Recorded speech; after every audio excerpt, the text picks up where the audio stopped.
24 নভেম্বরই বলছে মাঝে মাঝে ভাবছি কোথা থেকে কি হয়ে গেল। আবার বলছে না হলে তো এই কি রোগ ভেতরে আছে সেই ভেতরের রোগগুলি বাইরে আসতোই না। আবার বললো সত্যি ওর মতো একটা ছেলে হয় না, কোনো স্বামী এরকম করে না, মানে অ্যাকচুয়ালি প্রেমিক ঠাকুরপো এমন করে না, এটা বলতে চেয়েছিল। চামচিকা তো তার জন্য। চেন্নাই গেল, কারোর কাছে একটা পয়সা নিল না, কোনো পয়সাই না নিয়ে গেল। আবার 24 নভেম্বরই বলছে দাঁড়াও দাঁড়াও একটু দাঁড়াও, বলবো পয়েন্টগুলি বলছে সবাইকে বলছি আমার কাছে দেখা করতে এসো না, আমার কেমন জানি চিরবির চিরবির করে, মানে জ্বালাচাপড়া করে, বেশিক্ষণ কথা বলতে আমার ভালো লাগে না। 24 নভেম্বর কথা। এইবার দেখো চেন্নাইতে গেছে, কারোর থেকে কোনো একটা পয়সা নেয়নি। ওদের সাথে ওর নিজের বাবা, যিনি কিনা গভর্নমেন্ট চাকরি করেন, তিনি গেছিলেন। তাহলে কি ধরে নেব বাবা একটা পয়সা খরচ করেনি? তাহলে সে কেন বলছে আমার জন্য করতে করতে এখন যে কথাগুলি বলছে বাবা নিঃস্ব হয়ে যাচ্ছে, বাবা আর কত করবে? ওদের একটা কথার মাঝে আরেকটা কথা লুকিয়ে আছে। শিলিগুড়ি ছাড়ার অনেকেই বলেছে কারণটা যে লোক দেখতে আসতে চেয়েছিল। অ্যাকচুয়ালি শিলিগুড়ি ছাড়ার এটা কারণ না, সেপ্টেম্বরের 10 তারিখে বলেছিল শিলিগুড়িতে থাকতে ভালো লাগছে না। হ্যাঁ, যাতে সাবস্ক্রাইবাররা বাড়িতে না ঢুকে যায়, স্কুল টিচাররা আসছিল, সেটার জন্যই বলেছে যে শরীরে জ্বালা পোড়া হচ্ছে, শরীর ভালো লাগছে না, প্লিজ তোমরা এসো না, দুপুরে ঘুমোবো। 24 নভেম্বরের কথা। এখন ডিসেম্বরের মাসে বলছে 10-12 তারিখে আশেপাশে সবাই লোক আসে, লোক চলাচল করে, আসে, খুব ভালো লাগে। আরো রান্নাবাটি এর জন্য কিনছে জিনিসপত্র, কারণ অনেক লোক টোক আসবে, খাওয়াতে হবে। বুঝতে পারছো তো কোনটা সত্যি কোনটা মিথ্যা? কারণ এখন যারা ঘরে আসবে, বাবা মা, হয়তো নিজের মামাত্ম বিস্তৃত ভাই যদি থেকে থাকে, রিলেটিভরা আসবে, ওরা কোর্টে এসে বাইরে গিয়ে দেখলে বুঝলেও বদনাম করবে না। এর আগেই এখন মোটামুটিও নিজেকে সুস্থ পর্যায়ে নিয়ে আসছে। 24 নভেম্বর তখন মরার একটিং করছিল, মানে মরে যাচ্ছিল, চুল পড়ে যাচ্ছিল, শরীরের প্রচন্ড জ্বালা, ও বাঁচবে না মরবে জানে না, ও মরতে চায় না শুধুমাত্র ছেলের জন্য। তাই এইসব কথাগুলি ভিডিওতে বলার পর, যেহেতু শিলিগুড়ি জায়গাটা এবং খুব ওইখানে প্রচুর সাবস্ক্রাইবারও আছে যারা আমাকেও কমেন্ট করেছে, ওরা চলে আসবে, তাই 24 নভেম্বরে বলেছিল বেশি দিন মানে তোমরা এখন এখানে এসো না। আর ডিসেম্বর হতে না হতেই কিন্তু ধুমধাম করে চলে এসেছে দুর্গাপুরে। কারণ ওর চ্যানেল গ্রোটা অক্টোবরে খুব অসুস্থ ছিল, ও সেপ্টেম্বর পুজোর সময় আমরা কেউ কোথাও যেতে পারি না, পুজো, লক্ষ্মী পুজো, কালী পুজো যাওয়ার পরই মোটামুটি একটা স্থিতিশীলে আমরা চলে আসি। তারপরেই কিন্তু আমরা কোথায় কি আছে না আছে যে কাজগুলি আছে। তো সেপ্টেম্বর মাসে খুব অসুস্থ, তখনও সাবস্ক্রাইবার বাড়ে নাই। অক্টোবর মাসে ওর হাইক দিয়েছে সাবস্ক্রাইবার বাড়াতে, পুজো, লক্ষ্মী পুজো, কালী পুজো, তখন গিয়ে বাকি মহিলারা যারা সাবস্ক্রাইবার তো মহিলারাই বেশি হয়। তো ওরা ধীরে ধীরে এখন সব কাজকর্ম শেষ, কারণ দুর্গাপুজোর পরে লক্ষ্মী পুজোর পর লক্ষ্মী পুজোর জিনিসপত্রগুলো আমরা গুছাই এমন করতে করতে কালী পুজো ভাইফোঁটা চলে আসে। তারপর ছিল লোকজনের আসার চান্সটা, আর সেই তখন 1-2 বোধহয় চলেও এসেছিল বাড়িতে, সেই আশাটা ওরা মেনে নিতে পারেনি। তাই 24 নভেম্বরই বলল শরীরটা তো খারাপ, যেন কেউ না আসে। জীবনটা কয়লা হয়ে গেছে, এতটাই 24 নভেম্বর অসুস্থ ছিল, জীবনটা কয়লা হয়ে গেছে। পয়েন্ট টু বি নোটেড, 24 ডিসেম্বরে বাইকে করে মুভি দেখতে যাচ্ছে, জীবন থেকে মনে হচ্ছে, প্রাণ থেকে মনে হচ্ছে শরীরটা বেরিয়ে যাচ্ছে। তারপর সেই 24 নভেম্বর কথা বলেছে যে এই বৌদিমণি, জানো সবকিছু মেনে নেওয়া যায়, কিন্তু আমার দেওয়ারটা যখন কাঁদে না মেনে নেওয়া যায় না, কারণ ভীষণ স্ট্রং, যখন ও কাঁদে তখন মেনে নিতে পারি না। ঠিক সেই ডায়লগটাই আগস্ট মাসে ঠাকুরপো, এই ঠকবাজ ঠাকুরপো বলেছিল আগস্ট মাসে যে জানো এই রেইন ভীষণ স্ট্রং, ও সহজে ভেঙে পড়ে না, আমি ভেঙে পড়ি, আমি কখনোই ওকে কাঁদতে দেখি না। আমি বলি না ওরা স্ক্রিপ্ট করে সবকিছু করেছে। যেই কথাটা 24 নভেম্বরে এই বৌমনি বলেছে, ঠিক এই কথাটা তার দেওর অগাস্ট মাসের ভিডিও বলেছে। এখন দেখা যাবে 24 নম্বর ভিডিওটাই বলছি, কালকে বাদে পরশু 24 নম্বর ভিডিওটা প্রাইভেট হয়ে যাবে, কারণ এখন এই ভিডিওগুলি আর রাখছে না। কোথায় গেল? ওই ব্রেইন চিহ্ন দিয়ে দিয়ে, লাল অ্যারো দিয়ে দিয়ে, এই ব্রেইনের এই জায়গাতে অকেজো, ডান দিক প্যারালাইসিস, হ্যাঁ, প্রাণ থেকে, শরীর থেকে প্রাণটা বেরিয়ে যাচ্ছে। শরীর থেকে প্রাণ বেরিয়ে যাওয়ার যে কি কষ্ট, তারা ক্যামেরা অন করে বলতে বসে না, বলার মতো ক্ষমতাই থাকে না। নোংরামি করে ভিউজ পেয়ে, সাবস্ক্রাইবার পেয়ে বড় বড় কথা হচ্ছে, মাথার চুল থেকে পায়ের নখ পর্যন্ত এই মেয়েটার। ইয়েস, এই রেন্টার নোংরা। এই ধরনের নচ্ছল্লা মেয়েরা এরকম অনেক পুরুষকেই বাগিয়ে নিতে পারে, যেমন করে যে দেওরকে বাগিয়ে নিয়েছে। 11 বছরের সংসার, 24 নভেম্বরও বলছিল ওর নাকি 11 বছরের সংসার। আগে কিন্তু বলতো 10 বছর 10 বছর, হঠাৎ করে 24 নভেম্বর থেকে শুরু হয়ে গেল 11 বছর সংসারে ওর এতটাই কষ্ট, এতটাই কষ্ট। এবং একটা সুন্দর কথা বলেছে যে ওর কষ্টটা, সবাই ভাবছি আমরা ও সিম্প্যাথি গেম খেলছে বা সিম্প্যাথি কিছু করছে, কিন্তু অ্যাকচুয়ালি ও কোনো সিম্প্যাথি গেম করছে না। হ্যাঁ, কারণ ওর কষ্টের একটা মাত্র সাক্ষী আছে ওর বাচ্চা। এইটুকু একটা 6 বছরের বাচ্চা নাকি বলছে, মা তুমি আগে অনেক কষ্ট পেয়েছো, সেই কষ্টটার জন্যই তুমি এখন কষ্ট পাচ্ছ। আমরা কি ভাত হাত দিয়ে মেখে খাই? 6 বছরের বাচ্চা ওর মার জীবনে কি, একটা বাচ্চা 3-4 বছর মধ্যে কিছু বুঝতেই পারে না, কিছু বুঝতেই পারে না। আর তারপরে সে বলছে তুমি অনেক কষ্ট পেয়েছো আগে, তার জন্য কষ্ট পাচ্ছ। এই কথাটা বাচ্চাটা কিন্তু ক্যামেরার সামনে এসে বলে নেই, এটা ওর মার কথা, এবং ওর সমস্ত কষ্টের সাক্ষী ওর এই বাচ্চাটা আছে। অথচ এই মেয়েটাই বলছে ডিসেম্বর মাসে এসে, না সেপ্টেম্বর মাসে বলেছে যে আমি জীবনে কোনোদিনও এমন কষ্ট পাই নাই যে এখন যে কষ্টটা পাচ্ছি। তাহলে জীবনে কলকাতা থাকতে আমার এরকম রোগ হয় নাই, আমি কোনোদিনও বাচ্চাকে ছেড়ে হসপিটালাইজড হই নাই। সেপ্টেম্বর মাসের কথা, নভেম্বর মাসের কথা, ডিসেম্বর মাসের কথা ছেড়েই দাও। ওদের মুখের কথায় জলজান্ত প্রমাণ ওরা কতটা মিথ্যাবাদী করেছে, ঠকবাজ, কতটা ঠকগিরি করেছে। একটা 6 বছরের বাচ্চা বুঝতে পারে, 3 বছর বাচ্চা কোনো সেন্সই থাকে না। মা বাবা ঝগড়া হলো মনে পড়তে পারবে না, হাসলো মজা বলতে পারবে, কিছু বলতে পারবে না। 5 বছর বয়সে তো মা পালিয়ে চলে এসেছে, এই বাপ এই ঠাকুরপুর সাথে বাগিয়ে চলে এসেছে। তাহলে সে কি বুঝতে পারলো ওর মার জীবনে কখন কি হয়েছে না হয়েছে? আচ্ছা, আমার সাথে কি কি অন্যায় হয়েছে তার প্রমাণ হচ্ছে একমাত্র বাচ্চা। তাহলে এই বাচ্চাটাকে উইটনেস দেওয়া হবে। তাহলে বাচ্চাটা কি জানতো এই ঠাকুরপো আর বৌমনি কখন কখন রাসলীলা করতো? তাহলে বাচ্চাটা কি দেখেছে যে বাবার অ্যাবসেন্সে, বাবা অফিস চলে গেলে এই দুপুর ঠাকুরপো দুপুরবেলা এসে কিভাবে রাসলীলা করতো? অশান্তি কি হয়েছে তা হয়তো বাচ্চারা দেখেছে কিনা জানি না, তবে ঠাকুরপো কখন কখন এসে বৌদির দেওর হয়ে রাসলীলা কলকাতার ফ্ল্যাটে করেছে তার সাক্ষী অবশ্যই এই ছোট বাচ্চাটা আছে এবং দেখেছে। আচ্ছা, তারপরে 24 নভেম্বর কি বলেছে শুনে, 24 বেশি দূরও না, 24 নভেম্বরই বলেছে, 24 নম্বর ভিডিওতে বলেছে, হ্যাঁ 24 নম্বর ভিডিওতেই বলেছে যে দেখো কি রোগ হয়েছে, কি রোগ হয়েছে আমি বলতে পারছি না। ওই দিন আমাদেরকে কি বলে ধাতানি দিয়ে চলেছে মাসে, ও চুল কেন কেটেছি, না না আমি ভিডিওটা এখনো করিনি, ওটা পরে করব, সব বলার পরে ধাতানি দেব। 24 নম্বর বলেছে কি রোগ হয়েছে এখন পর্যন্ত আমি রেইনকে বলিনি, কারণ বললে ওর প্যানিক অ্যাটাক, পয়েন্ট মিনিট বললে ওর প্যানিক অ্যাটাক হয়ে যেতে পারে। এমনকি ও কিছু রোগের কথা যখনই বলতে শুরু করে তখনই নাকি নার্ভাস হয়ে যায়, টেনশন হয়ে যায়। নার্ভাস হওয়া, টেনশন হওয়াটা ভালো লক্ষণ না। ডাক্তার বলেছে মনের সাথে সাথে শরীরের সাথে সাথে মনটাকেও চাঙ্গা রাখতে লাগবে, মানে সুস্থ রাখতে লাগবে। তাহলে একটা পেশেন্ট জানেই না ওর কি রোগ হয়েছে, এটা মনে হয়। অথচ এই মেয়েটাই বলেছে কোনো ওষুধ খাওয়ানোর আগে, কোনো মেডিসিন খাওয়ানোর আগে এই ঠাকুরপুকেও এতটাই বিশ্বাস করে, ঠাকুরপু ওকে সেই মেডিসিনটা গুগল খুলে দেখিয়ে দেয় মেডিসিনটা কিসের জন্য।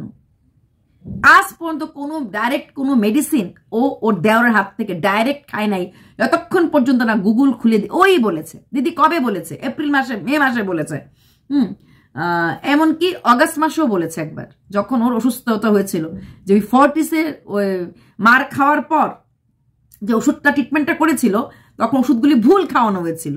এর জন্য যখনই মানে বিয়ের পর থেকে ওর এখন এতটাই ও এখন ইসে হয়ে গেছে, মানে কান চোখ খোলা হয়ে গেছে, তাই যেহেতু প্রথম স্বামী ওকে এই ভুলভাল ওষুধ খাইছে, এটা তো ঠাকুরপু, তো আরো কিছু করতে পারে টাকার জন্য, ওগুলো আরো কিছু করে ফেলতে পারে। তারপরে বয়স এতটা বড়, তাই ও কোন ওষুধ খাতে গুগল চেক করে ওকে খাওয়ানো হয়। আগে নাকি ওর মেয়েটা না করলো না, ছেলেটা জোর করে বলে না আগে তুমি দেখে নাও তারপর তুমি খাও। তাহলে এইবার এত বড় অসুখ হলো, সে জানে না, তার প্যানিক অ্যাটাকের ভয়ে তাকে বলা হয়নি।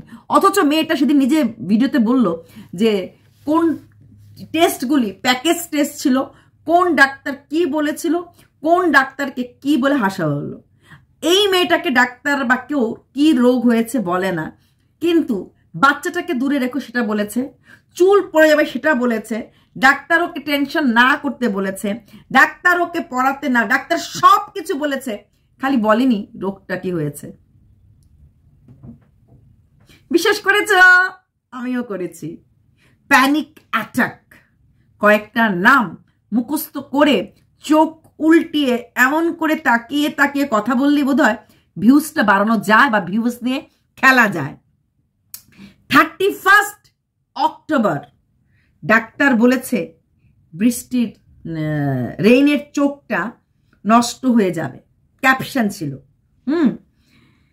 এবং আরেকটা কথা বলেছে, যখন ক্যামেরার দেখবে ওর ভিডিওগুলি 31 অক্টোবর, সেপ্টেম্বর বা নভেম্বরও দেখবে, যখন শিলিগুড়িতে ছিল, যখন ক্যামেরার ব্যাক থেকে কথা বলে তখন কিন্তু ও একসাথে কথাগুলি বলছে, গলার টোন সব আলাদা হয়ে যাচ্ছে, একদম ফ্লুয়েন্সলি কথা বলছে। কিন্তু যখন ক্যামেরার সামনের কথা বলছে তখন কান্না কাটি করে রোগের অ্যাক্টিং করে একদম আর পারছি না এইভাবে ভিডিও করে চলেছে। তারপর একটা ইম্পর্টেন্ট ডায়লগ 31 অক্টোবরে ছেলে বলছে সে মার কাছে, এই ডায়লগটা ওরা অনেকবার অনেক ভিডিওতে বলেছে এবং ছেলেকে দিয়েও অনেকবার বলানো হয়েছে, তাই ডায়লগটা মুখস্থ, যে ঠাকুরকে বলে যাও ঠিক হয়ে যাবে মা, তোমাকে সুস্থ হতে হবে আমার জন্য, বাবার জন্য, মার জন্য, তোমার মা বাবার জন্য, মামার জন্য। এটা কিন্তু শুধু এখন না, নট অনলি ইন শিলিগুড়ি, এটা দুর্গাপুরে বলেছে এবং শিলিগুড়ি 2-3টা ভিডিওতে বলেছে, ভিউয়ার্সদেরকে দিয়ে বলেছে, শর্টসে বলানো হয়েছে। 31 অক্টোবরে মুখ ফসকে একটা কথা বেরিয়ে এসেছে, তখন ওর চোখে ব্যান্ডেজটা করা ছিল। আমি তো মোটামুটি ভালো হয়ে গেছিলাম, হঠাৎ করে আবার কি হলো? তাহলে কি করে 31 অক্টোবরে ভালো হয়ে গেছিলাম এই লাইনটা বললো, যখন 24 নভেম্বরে বললো ওর শরীরের প্রচন্ড কষ্ট, প্রচন্ড জ্বালা। 24 নভেম্বরে যার শরীরের প্রচন্ড জ্বালা, প্রচন্ড কষ্ট, 3rd এবং 4th ডিসেম্বর থেকে সে লাড়ালাপ্পা করতে পারছে দুর্গাপুর আসার পরে, এটা মানবো? মানে উইদিন 7 to 10 ডেজের মাঝে ডিসেম্বরে আসলো, 4-5 তারিখ মধ্যে এসেছে দুর্গাপুরে, তার লাড়ালাপ্পা শুরু হয়ে গেল। এটা কি করে মানা যায়? 31 অক্টোবরই বললো যে প্রচন্ড ভালো হয়ে গেছিলাম, কিন্তু ও চোখটাতে, যেটা বারবার আরেকবার ভিডিওতেই বলেছিল, ছেলে জানি কি করতে কি করে ফেলেছে তাই চোখটা এই অবস্থা হয়েছে। পরে বললো না, ওই ব্রেনের থেকে চোখে হয়েছে, নিজের কথাতে নিজেই ফেসেছে।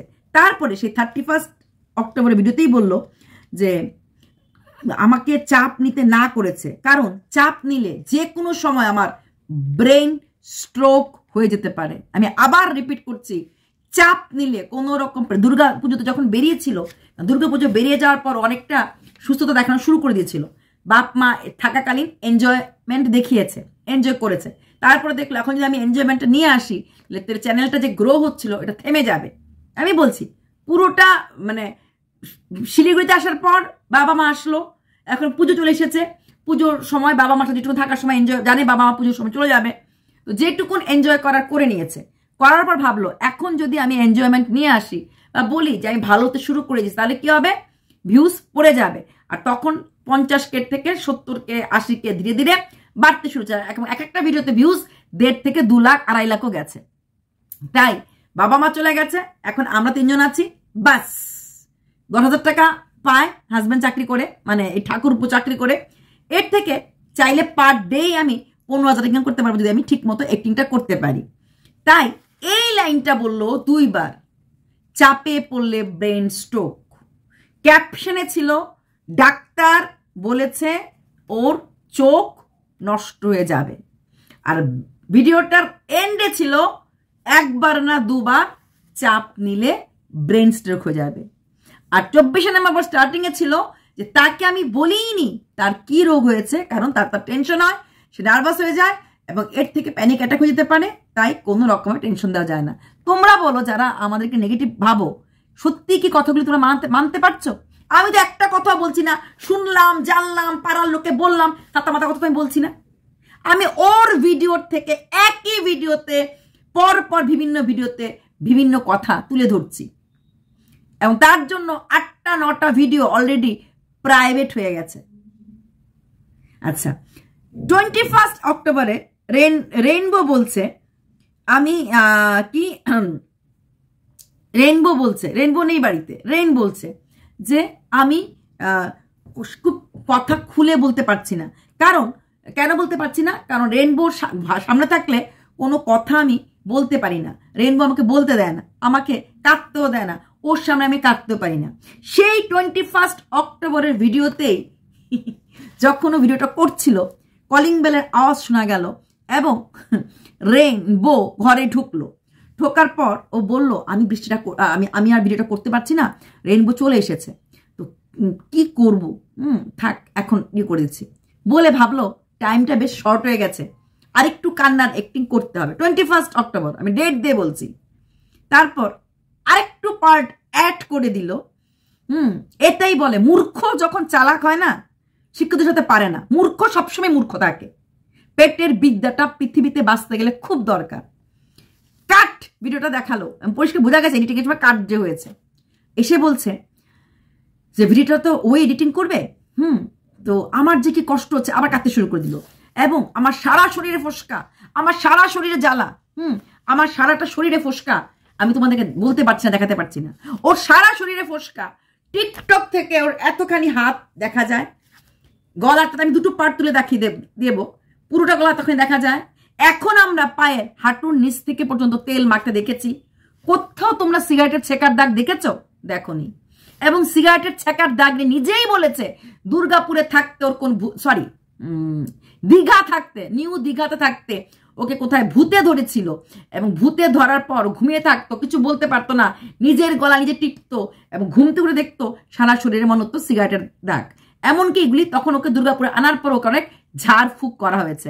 এবং সেই নিউ দীঘার যে বাড়ির যে কেয়ারটেকার ছিল, সেই ভদ্রলোক যাকে ও জেঠু জেঠু বলতো, সেই ভদ্রলোক জেঠু না দাদুই বলতো, সেও নাকি বলেছিল যে তুমি রাত্রে ঘুমাবে না, তোমার যখন ঘুম থেকে দাগ পাওয়া যায়। এবং সেই সময় তার হাজব্যান্ড, মানে অরিজিনাল হাজব্যান্ড, ডুপ্লিকেট না, অর্ণব বাবু কিন্তু ট্যুরে থাকতো। তাহলে তার সারা শরীর সিগারেটের দাগ ওই নিউ দীঘার বাড়িতে কোথা থেকে আসতো? রাত্রে হলো চিল্লাতো, গলা টিপ ধরতো, নিজের টিপ দিয়ে ধরতো, এগুলিও করতো বলে ভিডিওতে নিজেই হেসেছে যে এইগুলি আমার সাথে কি হচ্ছিল। তারপর ওখানে যখন দুর্গাপুরে যাওয়া হলো, ডাক্তার দেখানো হলো এবং ঝাড়ফুঁক করা হলো, আস্তে আস্তে সবকিছু চলে গেল। এবং ওর শরীরে, তোমরা সেদিকে বলছিলে দিদি, যখন ওর তেল মাখছিল ওর শরীরটা গ্ল্যামারে ফেটে ফেটে বেরোচ্ছিল, যথেষ্ট সুন্দর, যথেষ্ট ফর্সা সুন্দর। ওর হাতগুলি দেখো, যখন রান্নার ভিডিওগুলি করতো ওর সবগুলি নাইটি এইটুকুন, ওর প্রতিটা হাত টিকটকের বা শর্টসগুলি যে করেছে মার্চ এপ্রিলে, এখন আমি বললাম সঙ্গে কালকে অনেকগুলি ভিডিও প্রাইভেট করে ফেলবে, দেখবে পেটে টেটে এই জায়গাগুলিতে কোথাও কোনো দাগ নেই, ব্লাউজের এই জায়গাটাতে পেছন দিকটা, কারণ অনেকটা ডিপ ব্লাউজ পরেও ঘুরেছে। তাহলে এই যে মিথ্যা কথাটা বললো, মানা গেল? কাট করে দিয়েছে। ও ওর সামনে মুখ খুলে কান্নার কথা বলতে, ভিডিও করতে বলতে পারে না, কারণ এই ছেলেটা ওকে বলতে দেয় না বা রাগ করে। সেই মেয়েটাই বলছে এই ছেলেটা এডিটিং, আমি তো হাত নিয়ে কিছু করতে পারি না গো, এডিটিংটা ওই করবে। তাহলে এডিটিংটা করতে গিয়ে তো দেখবি ভিডিওতে কি বলেছে। তাহলে তো ভিডিওটা পাবলিশ না করলেই পারে। তুমি এরকম কান্নাকাটি করে ভিডিও করবে না, তোমার এই ভিডিও আমি পাবলিশ করব না। এটা তো হতে লাগে না, সেটাই তো হতে লাগে। দেখলে তো পুরোটাই বাজানো। কারণ ওই দিন ছেলেটা ভিডিও ছাড়তে পারছিল না, হয়তো কোনো কাজে গেছিল, তাই কি করলো, ভিডিও ছাড়তে হবে, কারণ একটা ছাড়লে প্রচন্ড ভিউজ, তাই ঠাস করে ওই বসে বসে কিছুতে করতে হলো না, খালি একটু ওই পুরনো স্বামীর বদনাম আর শরীর খারাপের থিওরি 11 মিনিটের ভিডিওতে 1.61 লাখ ভিউজ হয়ে গেছে। হাজবেন্ড ওকে কথাটা বলতে দেবে না, হাজবেন্ডের সামনে কথা বলতে পারবে, অথচ হাজবেন্ড নিজের হাতে সেই ভিডিওটা পাবলিশ করতে পারবে। তোমরা মানতে পারছো কথাগুলি? মানতে পারছো? আচ্ছা, আমি দাঁড়াতে পারছি না, আমি কথা বলতে পারছি না, হ্যাঁ, আমি 21 অক্টোবরের কথা, আমার শরীরের কোনো রকম ট্রিটমেন্ট হওয়ার পর কোনো রকম কোনো পরিবর্তন হয় নাই। আমি যেই জায়গায় ছিলাম সেই জায়গায় আছি। আমি নিজে নিজে হাঁটতে পারছি না, আমি ছেলেকে কাছে নিতে পারছি না, কারণ ডাক্তার বলেছে ছেলেকে ছুলে পরে 21 অক্টোবরের কথাটা ক্ষতি হয়ে যাবে। এবং আমার রোগটা হচ্ছে ডান সাইডে, পরিষ্কার ডান সাইডে ব্যথা, ডান সাইডে ব্যথা থেকে ছেলেকে ছুতে পারছি না, কথাটা কোথা থেকে আসলো। শুধু তাই না, ওইখানে একটা কথা বলে 30% একটা কথা বলেছিল, শুধুমাত্র হসপিটাল না, আমি সাথে আরো অন্য চিকিৎসাগুলিও করাচ্ছি। মানে হয়তো তখন ওইখানেও ঝাড়ফুঁক করছিল, জানি না, এই কথাটাও দীঘাতেও বলেছিল। ওদের এক একটা ভিডিও সাথে একটা ভিডিও আপনি কানেক্ট করতে পারবেন যদি চেষ্টা করেন, তবে হ্যাঁ, তাহলে আমাদের মতো প্রচুর ভিডিও দেখতে লাগবে। এই কথাটা দীঘা ভিডিও নিয়ে বলেছিল, শুধু ডাক্তার ওষুধ না অন্য কিছু করা হয়েছে। এবং এই কথাটা কিন্তু এখানে অক্টোবর মাসেও বলেছে যে শুধু হসপিটাল না অন্য কিছুও করা হয়েছে। তারপর একটা কথা বলেছে, ওর বরের এত কাজের অফার আসছে, এত কাজের অফার আসছে, শুধুমাত্র ওর জন্য ছেলেটা কাজে যেতে পারছে না। যেখানে অলরেডি ডিসিশন নিয়ে নেওয়া হয়েছে যে নভেম্বর মাসে ছেলেটার পরীক্ষাটা দিয়ে চলে যাবে ওরা এই শহর ছেড়ে। তাহলে কাজের অফার 21 অক্টোবরে মানে নভেম্বরের থেকে নিলে লাভটা কি ওদের ডিসেম্বরে চলেই যাবে। আরেক মিথ্যা কথা, ঠিক যেমন ডিসেম্বরে এসেও বলেছিল দুর্গাপুরে প্রচুর কাজ পেয়ে গেছে, কাজের। এখন কাজে যেতে দেখছেন আপনারা? বলুন, কাজে যেতে দেখছেন না? কাজটা রিলোকেট হবে, অনেকটা দূরে যেতে লাগবে, এতটা দূরে যেতে পারবে কিনা, রেইন না করছে, এগুলো আমি শুনে ফেলেছি। ঠিক 21 অক্টোবরও এই কথাটাই বলেছিল। আমাকে ফেলে কেঁদে কেটে, চোখ দিয়ে জল আসছে না, চোখটা টিপে ওইরকম ভিডিও আমি এক্ষুনি কেঁদে করতে পারি। ঠাকুর করুক আমার জন্য এমন দিন না হয়, আমি কেঁদে করতে পারবো না। যার কষ্ট সেই বোঝে, যার ব্যথা সেই বোঝে। 21 অক্টোবরে যার কোনো রকম ওষুধের কোনো ঠিক হয় নাই, 31 অক্টোবরে এই মেয়েটাই তার ছেলেকে বলছে, কারণ খেয়াল থাকে না, না মানুষ বলে না যখন মিথ্যা তুমি বলো তখন তুমি কখন কি বলছো মনে থাকে না। 31 অক্টোবর মেয়েটা ভালোই তো ছিলাম, ভালোই তো, হঠাৎ করে আবার কি হয়ে গেল। তার মানে 21 অক্টোবর 31 অক্টোবরের মধ্যে নিশ্চয়ই ভালো হয় নাই, আগেই ভালো ছিল। চোখের ওষুধটা পরপর হচ্ছে, বলছে যে আমার কিছু একটা হয়ে গেছিল। হ্যাঁ, কিন্তু তারপরে বললো যে 11টা বছর আমি এত আঘাত পেয়েছি, এত আঘাত পেয়েছি, আমার সারা শরীরে শুধুমাত্র কালোর পর কালো দাগ, কালো নিশান, চারিদিকে আমি দাঁড়াতে পারছি না। ওই আবার কিন্তু সেই লোকটারই বদনাম, যেই লোকটার বদনাম ছাড়া কোনোদিন কোনো ভিডিও হতো না। ডিসেম্বর মাস থেকে, যেদিন থেকে আমি বা আর একজন বোধহয় এই অর্ণব বাবুকে সামনে আনলাম, এই মানুষটা, ওই মানুষটার নামটা বলা ভুলে গেল। কেন এখন কেন বলছে না? মারের পর অসুস্থ হয়েছি, মার খাবো, অসুখ হয়েছি, আমার সব রোগের মূল কারণ হচ্ছে ওই মার খাওয়া, ওই লোকটা আমাকে মেরেছিল তার জন্য আমার এই অবস্থা হয়েছে, ওই লোকটার জন্য। এখন তাহলে কেন বলছে না? এখন কেন একের পর একটা ভিডিও প্রাইভেট হয়ে যাচ্ছে? আর যেটা মূল ভিডিও, যেখানে ও রোগের কথা বলেছে, সে নিজেই বললো ওই দিন ভিডিওতে, ডিসেম্বর মাসে একটা ভিডিওতে, যে আমার কোথায় কি রোগ হয়েছে আমি বলে দিয়েছি। যেই ছেলেটা কি রোগ হয়েছে নিজেই বলছে 31 অক্টোবরে যে ওর কি রোগ হয়েছে, আমি রেনকেই বলিনি কি রোগ হয়েছে। তোমাদের মনে হয় সেই ছেলেটা 5 অক্টোবরে ওর কি রোগ হয়েছে সেটা অনলাইনে বলে দিয়েছে? ছেলেটা রোগের কথা তার মা বাবাকে বলেনি, কারণ মেয়ের রোগের কথা শুনে মা বাবা হার্ট অ্যাটাক করে দেবে। আর মেয়েটা এখন ডিসেম্বর মাসে বললো বাবা ছাড়া তো হবেই না, কারণ ও তো কিছু মনে রাখতে পারে না। আগের বার সমস্ত ডাক্তারের কাছে বাবা গেছে, বাবা জিজ্ঞেস করেছে, এমনকি বাবার বন্ধু বান্ধবরা খবর নিয়েছে এবং ওরাই আমাদেরকে সাহায্য করেছে এবং বলেছে। তাহলে এই প্রত্যেকটা কথা আজকে 3টা ডেট নিয়ে বললাম, 21 অক্টোবর, 31 অক্টোবর অ্যান্ড 24 নভেম্বর। তোমরা আবার মিলিয়ে নিও যে আমরা কোথায় ভুল বলছি। প্রত্যেকটা ডেট, প্রত্যেকটা দিন এক জায়গায় বলছে, রেইন বলছে রেইনবো কখনো কাঁদে না, চরম শক্তিমান পুরুষ। এই কথাটাই অগাস্ট মাসে রেইনবো বলছে, রেইন কখনো কাঁদে না। বাচ্চাটাকে দিয়ে বারবার বলা হচ্ছে তোমাকে ভালো হতে হবে, তোমাকে ডাক্তার দেখাতে হবে। এটা একবার না, অগাস্ট মাসে, এবং একই লাইন। তোমরা বলে বাচ্চা তো বলতেই পারে না, স্ক্রিপ্টেড, এর জন্য লাইনগুলি এক, ঠিক সেম লাইন দুর্গাপুরে আসার পরেই বলেছে তোমাকে ভালো হতে হবে, এখন দুর্গাপুরে এসে গেছো, দাদু আছে, দিদা আছে, মামা আছে। এবং এই 3টা লাইন হুবহু একটা কথা। দেখুন, এই যে আমি এখন ভিডিওটা করেছি, ভিডিওটার পরে যে আপনার একটা ভিডিও করতে বলেন সেম টপিকে, আমার কথাগুলো এক হবে না। কেন এক হবে না? আমি মুখস্থ করে ভিডিওটা করিনি। দিদি আপনি কি দেখছিলেন? হ্যাঁ দেখছিলাম। ডেট ভুল বলছি না তো, লাইন ভুল বলছি না তো, তোমরা ধরতে পারবে না। এখানে তো লাইন একটা শব্দ আমি নিজের থেকে বলিনি, নট এ সিঙ্গেল ওয়ার্ড আমার মুখ থেকে। ওদের বলা কথাগুলি আপনাদেরকে দেখাচ্ছি। চোখটা খুলুন। ও চোখ ব্যান্ডেজ করে অ্যাক্টিং করেছিল, আপনাদের তো ভগবান সুস্থ চোখ দিয়েছিল, সেই চোখটা খুলুন। সেম লাইন বলা যায় না। আমরা সবাই পড়াশোনা অল্প বিস্তর করেছি, একটা আনসার সেম তখনই হয় যখন আমরা মুখস্থ করে বলি। এবং এই কথাগুলি ওরা যে মুখস্থ করে বলেছে, ওদের ভিডিওগুলি দেখলেই বোঝা যায়।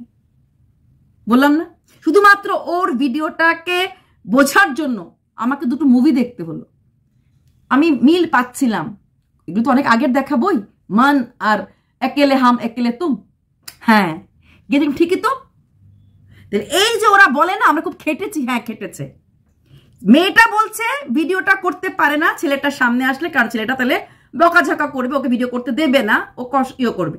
তাহলে এই ছেলেটাই কি করে এই ভিডিওটা ওর কান্নার পাটা, এই যে বললাম ভিডিওটা কেটেছে, এডিটিং করার সময় কেটে সেরে ও আরেকটা জায়গা আরেকটা পার্ট জোর লাগিয়েছে। জোরটা কোন জায়গায় লাগিয়েছে? যে আমি দাঁড়াতে পারছি না, সুস্থ হতে পারছি না, সারা শরীরে আমার কালো চাক, কি কষ্ট গেছিল আমি বুঝি। এই জায়গাটাই কিন্তু ফার্স্ট পার্টে মানে ইন্ট্রোতে লাগিয়ে দিয়েছে। বুঝতে পেরেছেন? মেয়েটা ওই সময় বেল বাজার সঙ্গে সঙ্গে ভিডিওটা বন্ধ করে দিয়েছিল। তারপর সেটা বললো না তোমাকে আরেকটু বলতে লাগবে, না বললে এটাকে আমি ইন্ট্রো করতে লাগবে। তাই মেয়েটা ইন্ট্রো করার জন্য আবার সেই সারা শরীরের ছ্যাঁকার দাগ আর ওই যে কি জ্বালা আর 11 বছর সহ্য করেছি 4টা লাইন বলে, সেই 4টা লাইন লাস্টেও আছে, সেই 4টা লাইনকে স্পিড বাড়িয়ে ইন্ট্রো করেছে যাতে পাবলিকরা ওই কষ্টটা শুনতে ভালোবাসবে এবং সেই কষ্টটা শুনবে। কতটা ক্লেভারলি ধূর্তামি কিস হাত তাক যেতে পারে মানুষ। এই চাকর দেওয়ার, এই দুপুর ঠাকুরপু, এই ঠকবস ঠাকুরপু কতটা ধূর্ত। এরা আশা করে বাচ্চাটা ভালো হবে? অসম্ভব। যদি বলবো ঈশ্বর নেই। এতগুলি 1 লাখ 1.5 লাখ লোককে ঠগিয়েছে। মানুষ চিট ফান্ড করে ঠগায়, কেউ সোনার হার হিপোক্রেসি করে নিয়ে চলে যায়, তামার হার দিয়ে দেয়। এরা তো এর থেকে বেশিও ঠগিয়েছে লোককে। এইভাবে ঠগানোর পর আবার এরাই বড় গলায় বলছে আমাদের বাচ্চা ভালো হবে। এই রেইন আর রেনবো মনে হয়? মিথ্যার হাত পা হয় না, মিথ্যা যে এত দূর ফেলতে পারে ওদেরকে না দেখলে বুঝতে পারতাম না। চলো বাই।